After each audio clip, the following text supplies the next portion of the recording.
spitting syllables, soliloquies so simple as these. It's Reckoning Rappin, a podcast with a purpose to save humanity and enlighten the dark. I'm your host, King Cooper. If no one's watching, shiny things plummet in value. Shiny is defined by its visibility. Without an observer, it can't do what it's made to. Let's start singing some sonnets of Shakespeare. I've got sonnet number 2 pulled up. We're just going to be going through sonnets nowadays. This one is about a person late in life realizing they're old and that having a child would make them feel young. There's a lot of nature metaphors with words like trenches, fields, and weeds. Here we go, Shakespeare's sonnet number 2. When 40 winters shall besiege thy brow, and dig deep trenches in thy beauty's field, thy youth's proud livery, so gazed on now, will be a tattered weed of small worth held. Then being asked where all thy beauty lies, where all the treasures of thy lusty days, to say within thine own deep sunken eyes, were an all-eating shame and thriftless praise. How much more praise deserved thy beauty's use? If thou couldst answer, this fair child of mine shall sum my count, and make my old excuse. Proving his beauty by secession thine, this were to be new made when thou art old, and see thy blood warm when thou feelest it cold. To go over a couple of those verses, 40 winters means 40 years, 2 score. And I like measuring age in winters since making it through another winter is worth a celebration. The first 2 lines describe aging. Age besiege thy brow, eyebrow, and deep trenches in thy beauty's field, wrinkles in thy face. Sum my count is using math terms together, sum and count. Sum being addition, combined, count. Of course, we're counting the Count of Monte Cristo. Next line, then this fair child of mine, proving his beauty succession thine. The child is a successor, proving his beauty, not a physical beauty, but the beauty of life. That this to be new made when thou art old makes you feel young again. Now onto our rapping portion. We've got some new Eminem. The song Guns and Smoke with Snoop Dogg, Dr. Dre, 50 Cent, and Eminem. On it, Eminem says, thirsty for commas, double entendres. The more you say in a short time makes it more impressive. Commas and entendres rhyme. Commas is a double entendre because he wants to be the best MC with his written, comma, also meaning commas like a large number would have. For instance, a lot of money. Thirsty is even wordplay because we recognize he isn't thirsty for water. The word thirsty has extended to mean desire. Entendre, for double entendre, comes from the French verb to hear. You hear a double meaning. Please take a moment to subscribe or follow the channel. Now for the wreck of the week. What's wrecking my week? Hiccups. I got hiccups this week, and try as I might, I can't make them stop for at least 5 minutes. And I know a lot of tricks to stop them, so 5 minutes is fast. Still, to me, it's 5 minutes I've been robbed of my life. And there are multiple levels of being checked into hiccups. Letting the hiccups do their thing will throw my body around with each hiccup. Or if I'm actively trying to control my diaphragm, there's a strong shake with each one. And I'm a practitioner of the stomach vacuum from bodybuilders, and I'm not a fish. Only a fish is dumb enough to get hiccups. And with all that wrecking, we need to calm down with some meditations. Marcus Aurelius's meditations. We're on number 9. From Sextus, a kindly disposition, and the pattern of a household governed by the paterfamilias, the concept of life lived according to nature, and an unaffected dignity, intuitive concern for his friends, tolerance both of ordinary people and of the emptily opinionated, an agreeable manner with all, so that the pleasure of his conversation was greater than any flattery, and his presence brought him the highest respect from all the company. Certainty of grasp and method in the discovery and organization of the essential principles of life, never to give the impression of anger or any other passion, but to combine complete freedom from passion with the greatest human affection, to praise without fanfare, and to wear great learning lightly. To go through some bits of number 9 meditations. A kindly disposition, to be happy or in a nice mood. Life lived according to nature, a very stoic idea, to go with the flow of water. Nature is the best teacher, and fighting it will be a life of struggle. One reason I plant trees is a grass lawn requires maintenance. Living in nature, nature takes care of itself. One's trash is another's treasure, or one's waste is another's resource. An agreeable manner with all, because not everyone is going to like you. There's no reason to make more enemies than you have to. His conversation was greater than any flattery. This reminds me of being the most interesting person in the room. Yourself and the conversation you bring is something you take everywhere you go. Improve your value, and all will enjoy. Never give the impression of anger. So, not to look annoyed and thus turn people away, but also, if angry, not to show your cards, so to speak, giving others the chance to prepare. Wear great learning lightly. No one likes a know-it-all or a pompous individual. Share what you're passionate about, allowing the passion to lead ahead of the knowledge. Now we'll move into This Week in History. On December 29th, 1813, British troops burned down the town of Buffalo, New York, as part of the War of 1812, burning all but 3 buildings in Buffalo in retaliation for American troops burning what was then called Newark, now Niagara-on-the-Lake, Ontario. The War of 1812, sequel to the American Revolution, has a tangent with Napoleon. I've said before the French and British were always at war. An easy misconception about the French-Indian War is that it was a war between France and India. Instead, it was the French persuading Native Americans to fight British colonists, and one cause of the 1812 war was the British arming Native Americans to fight the newly formed United States. In 1802, the French people approved an amendment to the Constitution to make Napoleon the first consul for life. In 1804, the Senate and people voted him emperor. Napoleon crowned himself in a ceremony in Notre Dame Cathedral, which was recently renovated. An oversimplification of the Louisiana Purchase is Napoleon sold land rights west of the Mississippi to Thomas Jefferson to recoup French losses to Britain. While Napoleon was invading Russia in 1812, America declared war on Britain. Last week, I discussed the ship of Theseus and how after 7 years, every cell in your body has been replaced, literally a new person. The same idea goes for a country. What we call today Americans once saw themselves as British colonists, but none of those people are still alive, making us literally a new country. The same goes for citizens of the Byzantine Empire. When they were alive, they saw themselves as Romans. Afterwards, historians labeled them Byzantines, which is one reason you can't trust historians.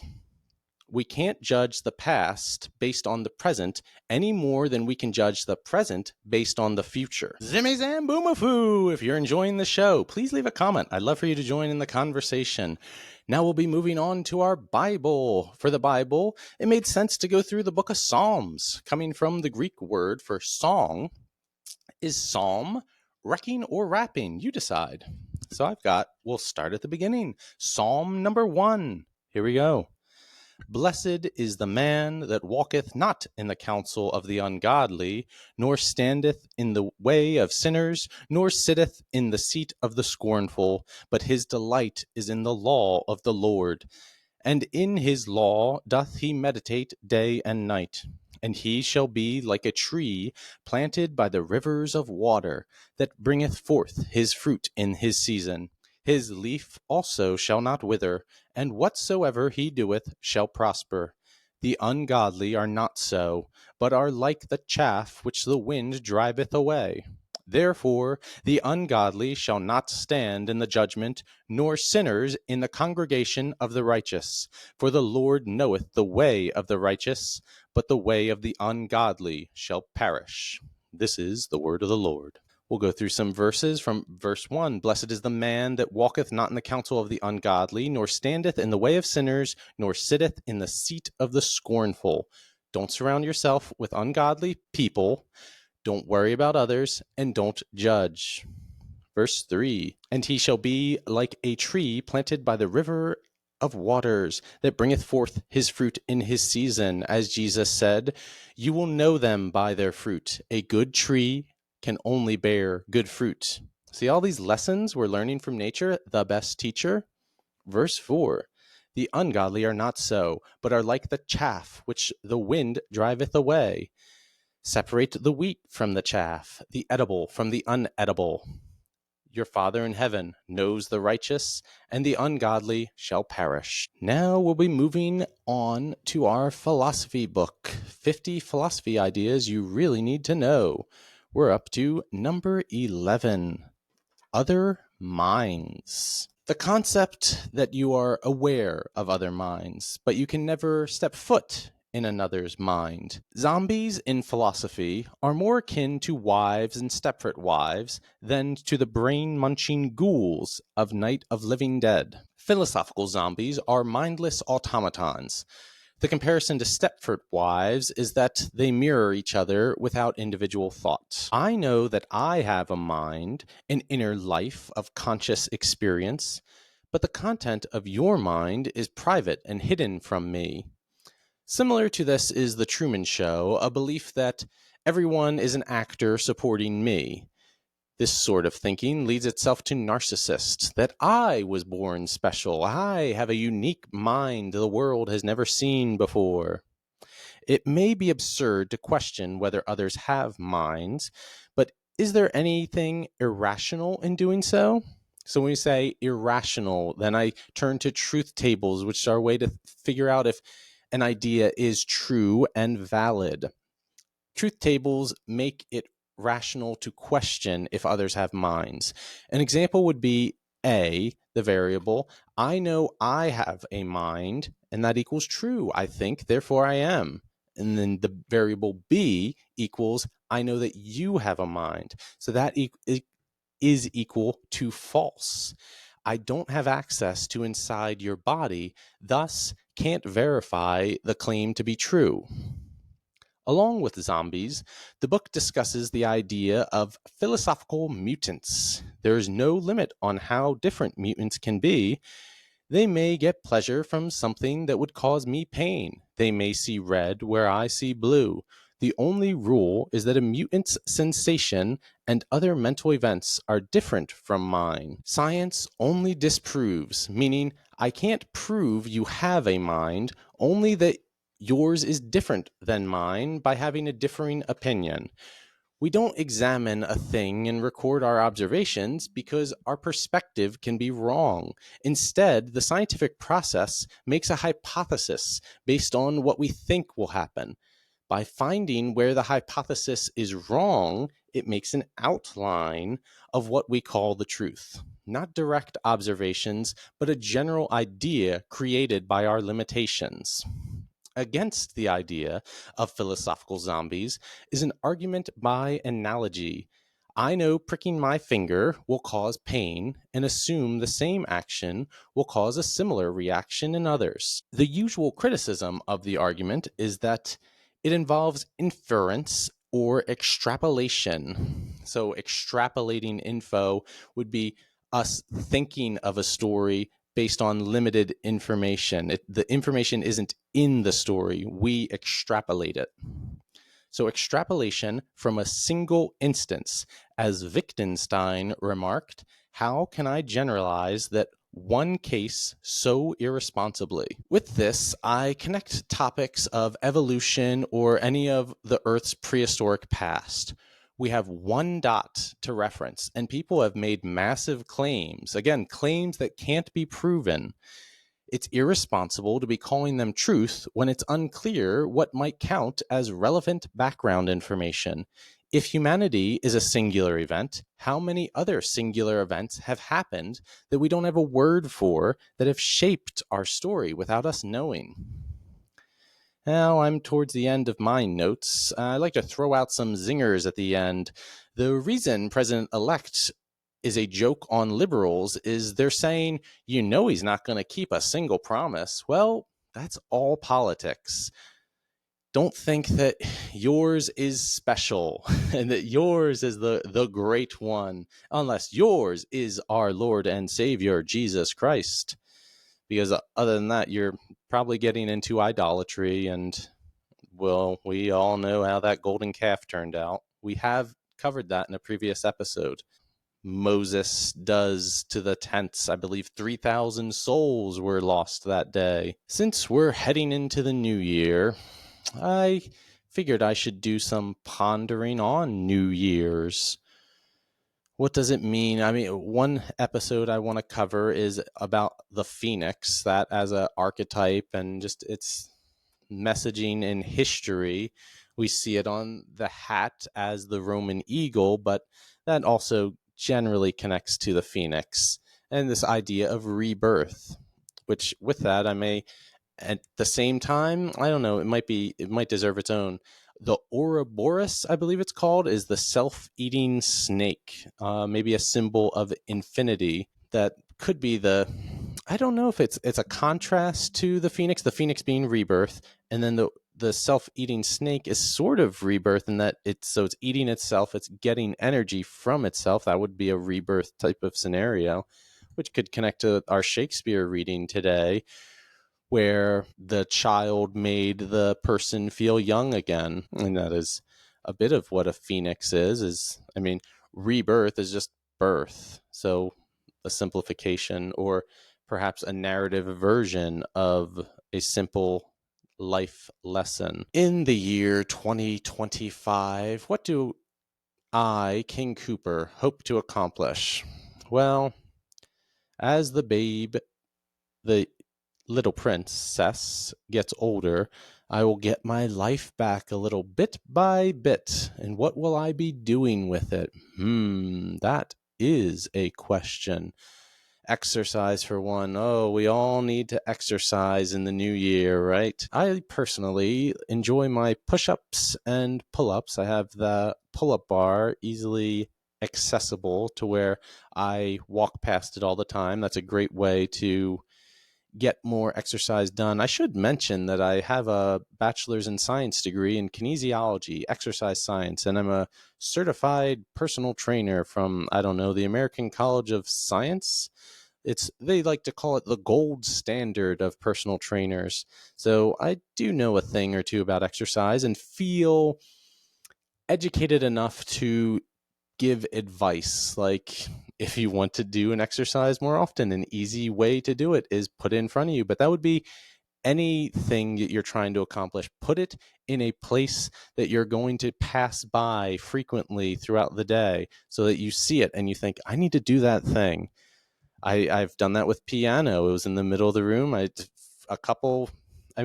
doesn't take more than 1 minute to do an exercise every day, and then it becomes habit. And habit is the thing I always am preaching to people. You care more about creating the habit than you do doing whatever the thing you want to do is. The goal is to make a habit of doing the thing. And after you have the habit, where do we go from there? Okay, so step one, I want to exercise. Of course, but I need to do lots of cardio. I always want to run around my property. I'd like to clear out a path. Oh, and I have plenty of forestry to clear out. There are these, what are they called? Briars is what I call them, just because they're these thorny plants. They're always growing around, everywhere.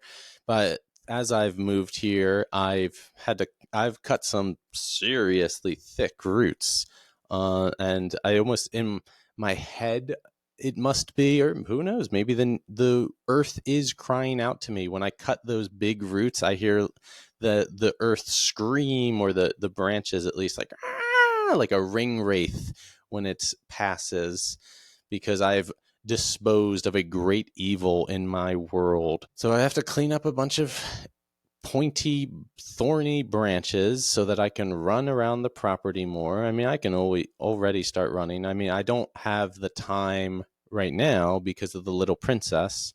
Takes all of my time. She, babies are so demanding. It's just me, me, me. Wah, wah, wah.